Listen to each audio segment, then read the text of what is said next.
Dalam minggu ini ada dua negara Eropa yang dalam keadaan krisis politik, yaitu Hungaria dan Italia. Kita terus belajar dari keduanya dan belajar dari Rusia yang bermain cantik dengan multi-front war atau strategi perang dengan berbagai macam medan perang. Dikuasai Rusia dengan baik. Kita semua setuju bahwa 5 presiden setelah reformasi tidak membuat Indonesia menjadi seperti Rusia. Jadi kita belajar agar ke depan Indonesia menjadi setidaknya dihormati seperti Tiongkok dan Rusia.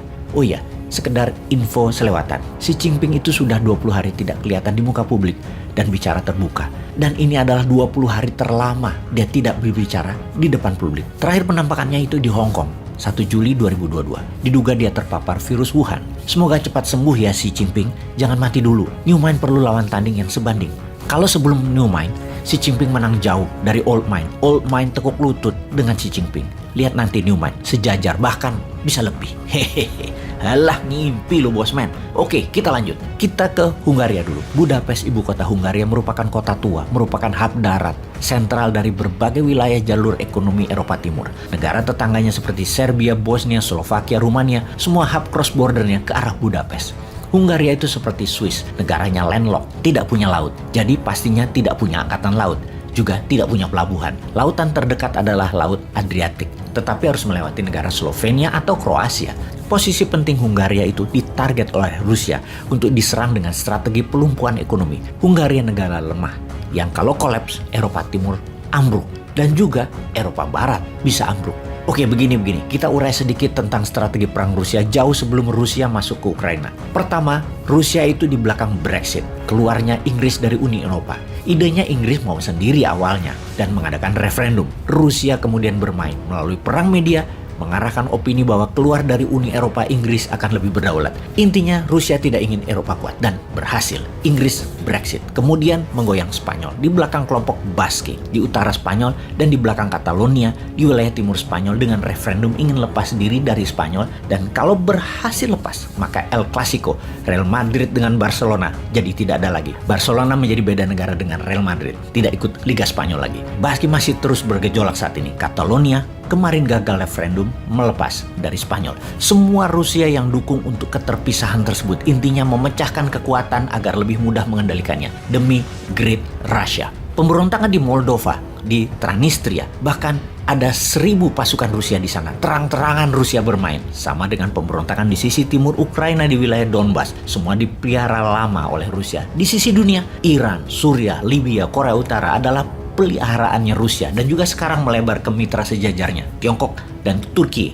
Semua ini adalah strategi Rusia melakukan balance of power oposisi Amerika dan sekutu Barat. Jadi, di dalam perang di Ukraina, Rusia menggunakan dua negara lemah untuk digoyang, dibangkrutkan. Dibuat masyarakatnya turun ke jalan protes. Mereka tidak makan. Dari krisis ekonomi ke krisis politik, dijatuhkannya pemerintahan yang berkuasa agar negara menjadi tidak stabil. Seperti Boris Johnson terguling.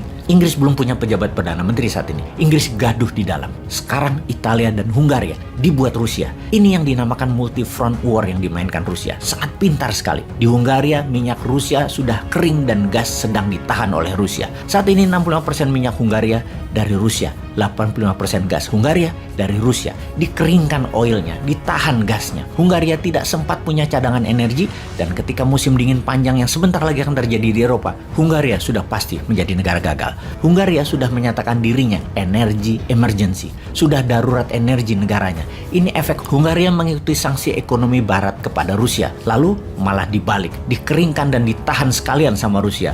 Hungarianya kolaps dan teriak ke Barat, "Elusi!" Saat ini, satu-satunya energi yang dijalankan untuk daya listrik di Hungaria adalah dari listrik tenaga nuklir. Untuk mengantisipasi musim dingin panjang tanpa gas dan minyak Rusia, Hungaria akan mengaktifkan listrik tenaga batu bara, power plant lama yang harus dijalankan lagi yang sudah berhenti sejak 15 tahun yang lalu. Pengiriman batu bara baru akan masuk awal tahun depan, itu pun belum bisa mencukupi energi yang Hungaria butuhkan. Eropa saat ini kebingungan dan membuat peraturan baru lagi. Minyak yang dilarang, yang diembargo, hanyalah yang lewat laut, yang lewat darat boleh dijalankan. Lah, Hungaria sudah dikeringkan dan tinggal disiapin rubel untuk bayar ke Rusia. Ternyata Rusia menolak. Yang bakal kena serangan kemudian adalah Jerman. Walaupun turbin Kanada sudah datang, pemeliharaan pipa gas Nord Stream dilakukan.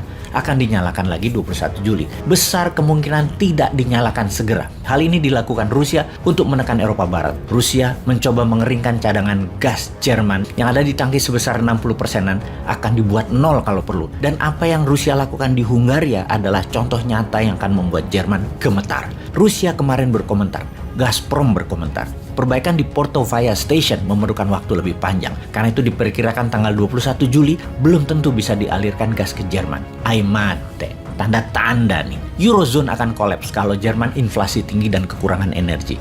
Ada pertanyaan dari kita, kenapa Putin baru nunggu lebih dari 100 hari baru mencekik Eropa? Kenapa nggak dari awal-awal perang Putin cekik Eropa dengan mematikan pipa dan gasnya ke Eropa? Menurut Zelensky, Ukraina, Rusia akan menyerbu besar-besaran Ukraina. Major Russian offensive ke wilayah Donbas, Donetsk, hingga Odessa. Pelabuhan Ukraina bersama dengan Eropa lagi kebingungan urusan energi. Semua lini perang Ukraina saat ini, Rusia mulai bergerak maju lagi. Dunia berharap setelah serangan di Donbas, semoga Rusia menyetop perang diganti dengan diplomasi politik, mengesahkan wilayah yang dicaplok Rusia, dan NATO berhenti ekspansi. Maka damai terjadi. Kalau tidak berhenti perang, perang ini akan panjang.